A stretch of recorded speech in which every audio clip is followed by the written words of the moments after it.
প্রত্যেকটা কাজের তো একটা মোটামুটি দাগের আইডিয়া আছে আমাদের কতটুকু সময় লাগতে পারে। একটা সুষ্ঠু নির্বাচনের জন্য আপনার ভোটার তালিকা হালনাগাদ করতে হবে, আপনার নির্বাচন কমিশন গঠন করতে হবে, রাজনৈতিক দলগুলোর কাছ থেকে নাম নিয়ে একটা স্বচ্ছতার সঙ্গে একটা কমিশন তৈরি করতে হবে, এবং তারপরে ভোটের জন্য একটা নির্ধারিত সময় ঠিক করে দিয়ে ঘোষণা দিতে হবে। এই তো কাজ। আর প্রশাসনে যারা একেবারে দলবাজ কর্মকর্তা হিসেবে পরিচিত, এবং ডিসিএসপির মতন পদগুলোতে স্পেশালি ইউএনও, যারা কিনা ভোটের সময় মাঠ কর্মকর্তা হিসেবে কাজ করে, সেখানে একেবারে দলীয় লেজুর বৃত্তি করা, আওয়ামী লীগের পদলেহন করা এবং আওয়ামী লীগের সুবিধাভোগী কর্মকর্তাদের সরিয়ে মোটামুটি নিউট্রাল এবং যারা এফিশিয়েন্ট কর্মকর্তা, সৎ কর্মকর্তা, তাদেরকে আপনার নিয়োগ দিতে হবে। এটার জন্য আপনার কি মনে হয় যৌক্তিক সময় কতটুকু হতে পারে? এটা হলো এক ধরনের সংস্কারের কথা বলছি।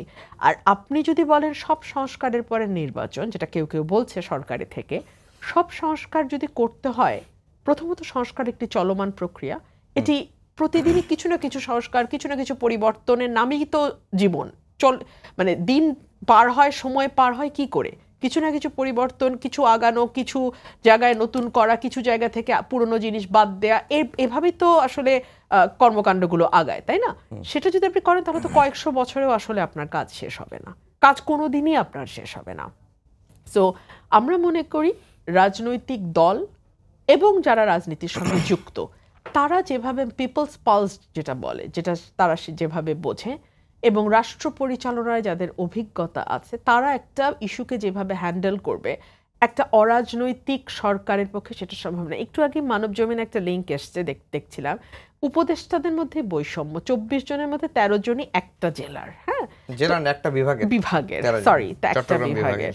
তো এগুলো তো আসলে চোখে পড়ে, মানুষ কিন্তু সব লক্ষ্য করে।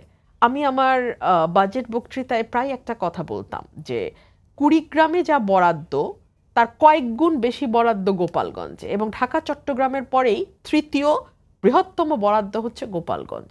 সো আপনি কোথায় কোথায় বৈষম্য করছেন, কোথায় কোথায় আসলে আপনি নেপোটিজম করছেন, নিজের লোককে আপনি নিয়োগ দিচ্ছেন, সাহায্য করছেন, এগুলো কিন্তু মানুষের দৃষ্টি এড়ায় না, এবং এগুলো কোনো ভালো বার্তাও দেয় না। এই যে বলছিলেন যে অনৈক্য এবং অসন্তোষ, এগুলো কিন্তু বাড়তেই থাকবে। আপনি যত এ ধরনের ভুলভাল পদক্ষেপ নেবেন ততই অনৈক্য বাড়বে, অসন্তোষ বাড়বে, এবং যত অনৈক্য অসন্তোষ বাড়বে আওয়ামী লীগের জন্য ততই ভালো হবে। আর একটা কথা বলে শেষ করি, আওয়ামী লীগকে বাংলাদেশের রাজনীতিতে মানে আজকে একটা কথা বলছিল না হাসনা, যে তারা ফাঁসির দড়ির দিকে এগোচ্ছে, কথাটা একটা বেসিক ভুল আছে।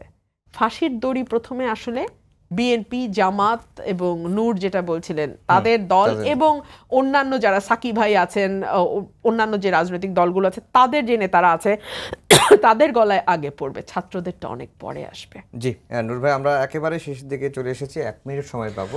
আসলে আপনার কাছে কি মনে হয় বা আপনার পর্যবেক্ষণ কি বলে যে এই সরকারের মেয়াদ আসলে কতদিন পরে তারা ভোট দিতে চায়? আমি